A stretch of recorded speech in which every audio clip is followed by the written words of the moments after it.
Hi friends, welcome to Salem Punita's Recipes. Friends, குட்டி குட்டியான கத்திரிக்காய் வச்சு எண்ணெய் கத்திரிக்காய் சூப்பராக எப்படி பண்ணுறதுன்னு இந்த வீடியோவில் பார்க்கலாங்க. வாங்க வீடியோக்குள்ளார போகலாம். பாருங்கள், இந்த மாதிரி குட்டி குட்டியாக கத்திரிக்காய் கிடச்சா எண்ணெய் செய்யணும்னு தோணும், எண்ணெய் கத்திரிக்காய் செய்யணும்னு தோணும். இதில் சூப்பரான எண்ணெய் கத்திரிக்காய் செஞ்சாலும் இந்த மாதிரி குட்டி குட்டியாக கிடச்சதுன்னா லக்கு, ரொம்ப நல்லாயிருக்கும். எப்படி செய்கிறதுன்னு பார்க்கலாம். நம்ம இந்த கத்திரிக்காவை சொத்தையாக இருக்கா என்னன்னு நாளாக கட் பண்ணி பார்த்துக்கலாம். நல்லா கட் பண்ணிவிட்டு தண்ணியில் இப்படி போட்டு வச்சிடலாங்க.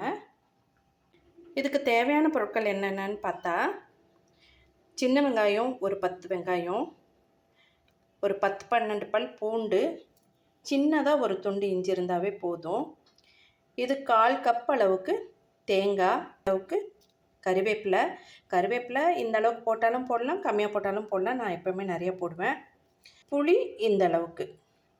நான் காஷ்மீரி மிளகாய் எடுத்துகிட்ருக்கேன். ஒரு 3 மிளகாவை உடச்சி வச்சுருக்கேன்.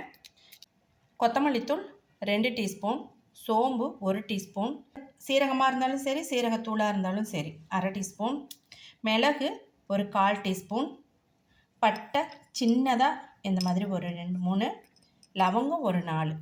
வறுத்துக்கலாங்க. வறுத்துட்டு அரைச்சிக்கலாம். அடுப்பில் ஒரு அடிகனமான வானல் வச்சுக்கலாங்க. இதில் நல்லெண்ணெய் சேர்த்துக்கலாம். கொஞ்சமாக வெந்தயம், ரொம்ப போட வேண்டாம், கொஞ்சம் போட்டாவே போதும்.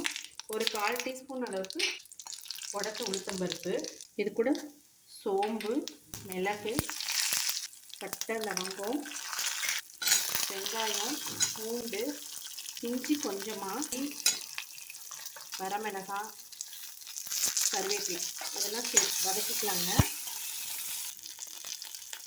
இது கூட ஒரு சின்னதாக தக்காளியும் சேர்த்து நல்லா இதோட வதக்கிக்கலாம். இப்போது கொத்தமல்லியும் சீரகமும் சேர்த்துக்கலாம்.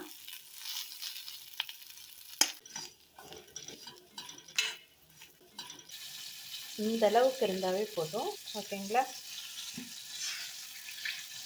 கட் பண்ணி பார்த்துக்கலாங்க.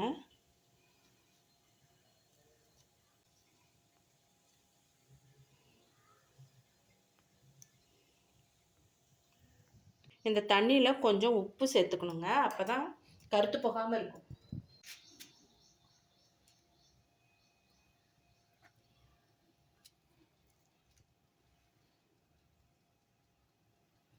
எல்லாமே கட் பண்ணி செக் பண்ணியாச்சுங்க. கத்திரிக்காவை இந்த மாதிரி டவல் வச்சு ஒத்தி எடுத்துடலாம், ஈரம் இல்லாமல். எண்ணெய் காஞ்சிருச்சு. இப்போ நம்ம கத்திரிக்காவை இதில் சேர்த்து நல்லா வதக்கிக்கலாம். இது கூடவே கொஞ்சமாக கடுகு சம்பளம் சேர்த்துக்கலாங்க. இப்போ நம்ம இந்த கத்திரிக்காய் கூட உப்பு சேர்த்துக்கணும். அப்போ தான் நமக்கு கத்திரிக்காயில் உப்பு பிடிக்கும், சீக்கிரமும் வேகும்.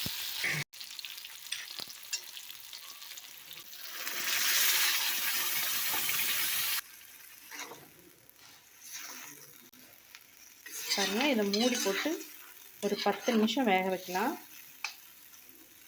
சிம்மில் வச்சுருக்கேன். ஒரு 10 நிமிஷம் அப்படியே வேகட்டும். இப்போ பாருங்கள், எண்ணெய் கத்திரிக்காய் சூப்பராக ரெடி ஆகிடுச்சு. நல்லா எண்ணெய் பிரிஞ்சு வந்துருச்சு. கத்திரிக்காயும் சூப்பராக வெந்திருக்கு.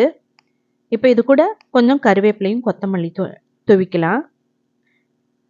கொஞ்சம் கலந்து விட்டுட்டு நம்ம அடுப்பை ஆஃப் பண்ணிக்கலாங்க. ஒரு பாத்திரத்துக்கு மாற்றிக்கலாம். இப்போது ஒரு சர்விங் பவுலுக்கு மாற்றியாச்சுங்க.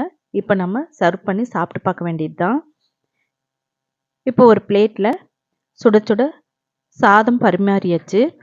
இதில் நம்ம கிரேவியை சேர்த்து கலந்து சாப்பிட்டு பார்ப்போம் எப்படி இருக்குன்னு.